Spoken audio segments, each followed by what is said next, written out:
오늘 하나님께서 우리에게 주시는 말씀은 룻기 4장 1절에서 10절까지의 말씀입니다. 가지고 계신 구약 성경 406면이 되겠습니다.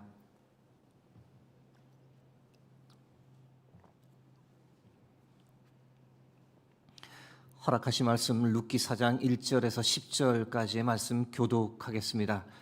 보아스가 성문으로 올라가서 거기 앉아 있더니 마침 보아스가 말하던 기업 물을 자가 지나가는지라. 보아스가 그에게 이르되 아무개여 이리로 와서 앉으라 하니 그가 와서 앉음에 보아스가 그 성읍 장로 10명을 청하여 이르되 당신들은 여기 앉으라 하니 그들이 앉음에 보아스가 그 기업 물을 자에게 이르되 모압 지방에서 돌아온 나오미가 우리 형제 엘리멜렉의 소유지를 팔려 함으로 여기 앉은 이들과 내 백성의 장로들 앞에서 그것을 사라고 내게 말하여 알게 하려 하였노라.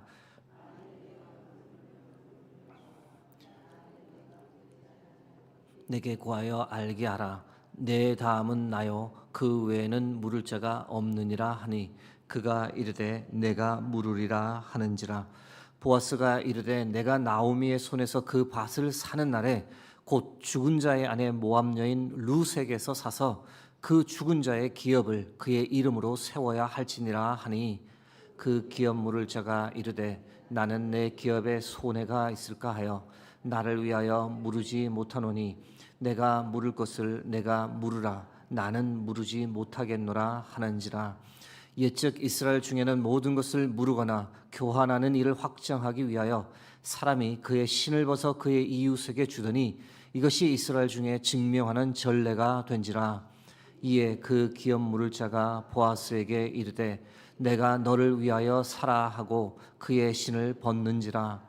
보아스가 장로들과 모든 백성에게 이르되 내가 엘리멜렉과 기련과 말론에게 있던 모든 것을 나오미의 손에서 산 이래 너희가 오늘 증인이 되었고 또 말론의 아내 모압 여인 룻을 사서 나의 아내로 맞이하고 그 죽은 자의 기업을 그의 이름으로 세워 그의 이름이 그의 형제 중과 그곳 성문에서 끊어지지 아니하게 하매 너희가 오늘 증인이 되었느니라 하니. 아멘. 오늘은 보아스의 희생이란 제야의 말씀을 나누겠습니다. 오늘 본문의 사건이 일어나는 장소는 베들레헴의 성문입니다. 고대 성문은 단지 도시를 방어하는 지키는 용도로만 사용했던 것이 아니라 다양한 역할을 감당하던 곳이었습니다. 성경을 보시면 성문이라는 표현이 한 100여 차례나 나오는데 성문의 역할을 제대로 이해해야 성경을 더 깊이 이해할 수 있기에 오늘은 먼저 성문에 관해 간단하게 말씀을 드립니다. 고대 이스라엘 성문을 하나 보여드립니다. 공중에서 찍은 사진인데 들어가다 보면 좌우에 몇 개의 방을 보실 수가 있습니다.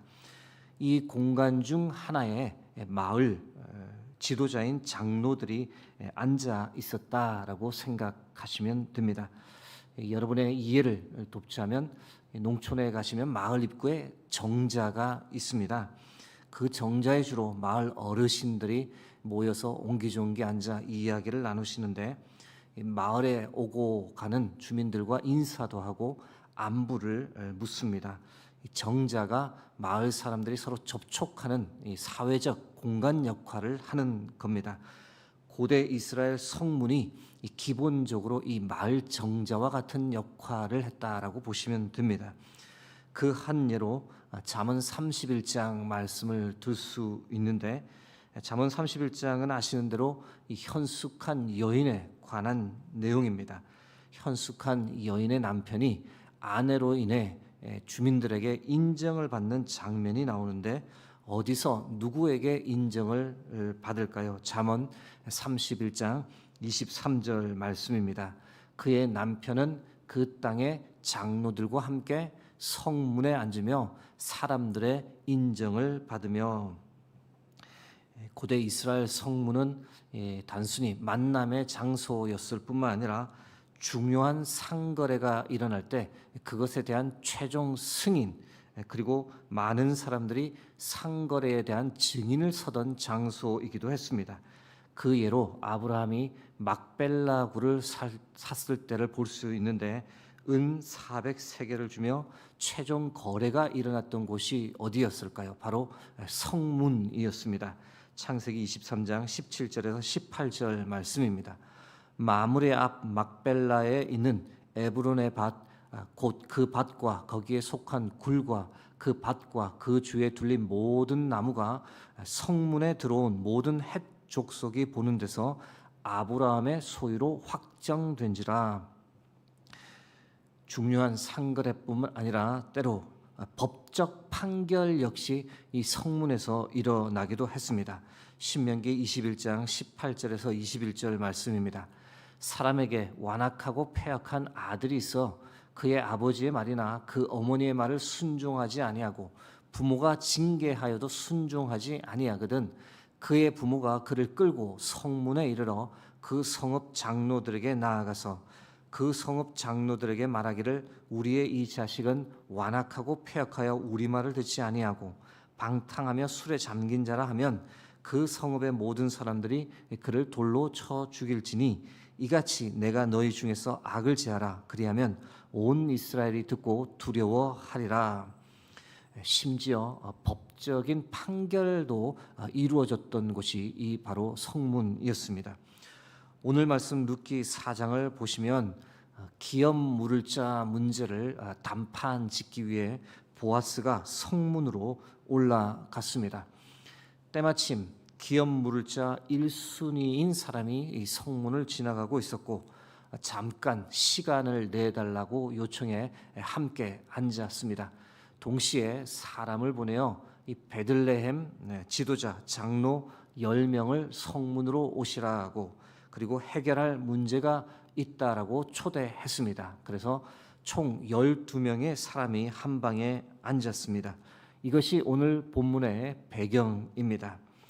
기업 물을 자 문제에 관해 보아스는 공적으로 이를 정확하게 그리고 한 번에 깔끔하게 처리하기를 원했습니다. 4장 3절 말씀입니다. 보아스가 그 기업 물을 자에게 이르되 모압 지방에서 돌아온 나오미가 우리 형제 엘리멜렉의 소유지를 팔려 함으로 보아스가 모인 이들에게 설명하기 시작했습니다.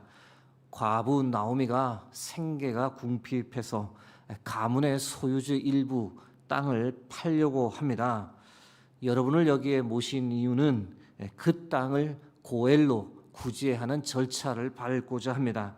율법에 의하면 여기 있는 이 친족분이 기업 물을 자 1순위이고 그 다음이 접니다.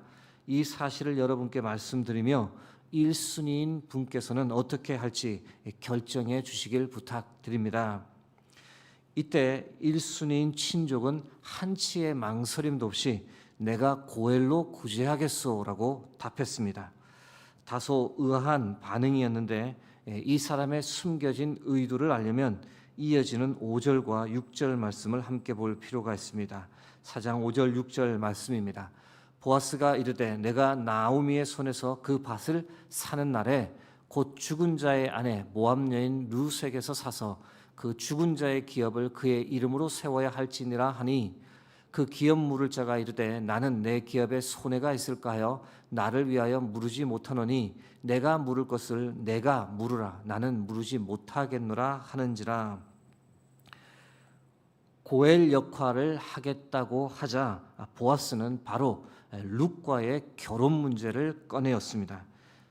형사 취수, 다시 말씀드려 즉 아들을 낳지 못한 과부까지 거두어 드리는 것, 그 역할도 고엘의 역할이니 룻과 결혼하여 그 가문을 이어가도록 해야 한다.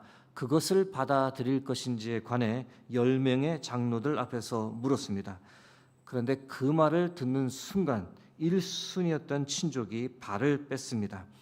아니, 그것까지는 감당하지 못하겠습니다. 그러면 내 기업에 큰 손해가 생기기 때문입니다. 저는 못합니다. 라고 발을 뺐습니다. 얼마나 화들짝 놀랐는지 이후부터는 아주 적극적으로 보아스에게 고엘의 역할을 하라고 간청했습니다. 4장 8절 말씀입니다. 이에 그 기업 물을 자가 보아스에게 이르되 내가 너를 위하여 사라 하고 그의 신을 벗는지라. 1순위 친족이 보아스에게 사정을 합니다. 당신이 고엘 역할을 할 수 있으면 좋겠소. 내 신발을 벗어 당신에게 주는 것으로 당신이 고엘 역할을 하는 것에 나는 100% 찬성이요. 신발은 개인의 소유를 상징하고 그것을 벗어 남에게 주는 것은 이 소유권을 양도한다는 것을 상징합니다. 1순위 친족은 신발을 벗어 보아스에게 주며 자신이 해야 할 고엘의 역할을 보아스가 해도 좋다라고 10명의 장로들 앞에서 공개적으로 동의했던 겁니다. 이후 법적인 문제가 급물살을 타며 해결되었습니다. 4장 9절에서 10절 말씀입니다. 보아스가 장로들과 모든 백성에게 이르되 내가 엘리멜렉과 기럨과 말론에게 있던 모든 것을 나오미의 손에서 산 일에 너희가 오늘 증인이 되었고 또 말론의 아내 모압 여인 룻을 사서 나의 아내로 맞이하고 그 죽은 자의 기업을 그의 이름으로 세워 그의 이름이 그의 형제 중과 그곳 성문에서 끊어지지 아니하게 하매 너희가 오늘 증인이 되었느니라 하니.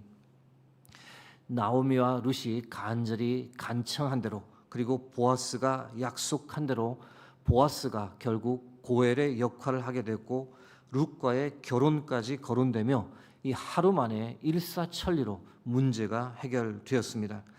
여러분, 여기서 우리는 1순위인 친족의 의도가 무엇이었는지를 정확히 살펴볼 필요가 있습니다. 여러분, 그가 왜 처음에는 고엘 역할을 하겠다고 말했는데 룻과의 결혼 이야기를 듣자마자 발을 뺐던 것일까요? 그 이유가 무엇이었을까요? 땅을 구입하는 문제만 놓고 보면 자신에게 유익이 된다라고 판단했던 겁니다. 고엘을 통해 땅을 사들이는 목적은 그 땅을 나중에 그 가문에게 돌려주기 위함입니다. 그런데 나오미 가정에는 남자가 없었습니다. 즉 그 땅을 다시 물려받을 자손이 없으니 고엘을 통해 그 땅을 구입해 두면 그것이 바로 자신의 것이 된다라는 계산을 빨리 했고, 그래서 처음에는 선뜻 고엘 역할을 하겠다라고 말했던 겁니다. 그런데 룻과의 결혼이 언급되는 순간 입장을 바꾸었습니다. 결혼을 해서 아들이 생기면 그 아이가 나오미 가문의 혈통을 잇게 되고 결국 구입한 땅은 다시 나오미의 가정에 돌려주어야 하는 것이 하나님께서 정한 법이었습니다. 그래서 룻과의 결혼이 언급되자마자 한치의 망설임도 없이 1순위 친족은 거기까지는 하지 못하겠다 발을 뺐던 겁니다. 정리하면 자신의 자산에 손해되는 일은 하지 않겠다라는 의도였던 겁니다. 비록 그것이 하나님께서 정하신 율법이라 할지라도 금전적 손해는 보지 않겠다라고 아주 발빠르게 현실적인 계산에서 나온 행동이었습니다. 이 사람 결국 어떻게 되었을까요? 그 이름 석자도 성경에 언급되지 않았지만 하나님의 역사 속에서 자취를 감추어 버렸습니다. 이속만 챙기는 사람이요, 하나님의 율법에는 크게 관심이 없고 사람을 향한 배려와 측은지심의 마음도 전혀 없는 아주 조울렬한 사람으로 남게 되었습니다. 여러분, 제가 1순위 친족의 의도와 행동을 상세히 설명드리는 이유가 무엇이냐면 그래야만 우리가 보아스가 어떤 사람인지를 좀 더 정확히 알게 되기 때문입니다. 어떤 분들은 보아스가 룻과 결혼하고 싶어서 그랬다고 하는데, 여러분, 보아스의 지금까지의 행동을 가만히 보면 보아스는 끊임없이 섬김과 희생을 선택했던 사람이지 사사로운 욕심을 지녔던 사람이 아니었음을 알 수 있습니다. 처음 룻을 만났을 때부터 그랬습니다.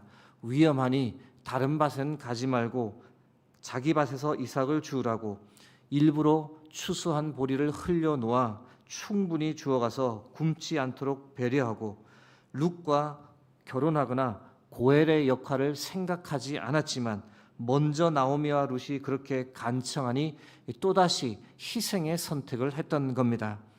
여러분, 룻과 결혼한다고 해서 보아스의 자산에 플러스가 되는 것은 없었습니다. 오히려 손해가 되었지만 그럼에도 불구하고 보아스는 희생의 선택을 했습니다.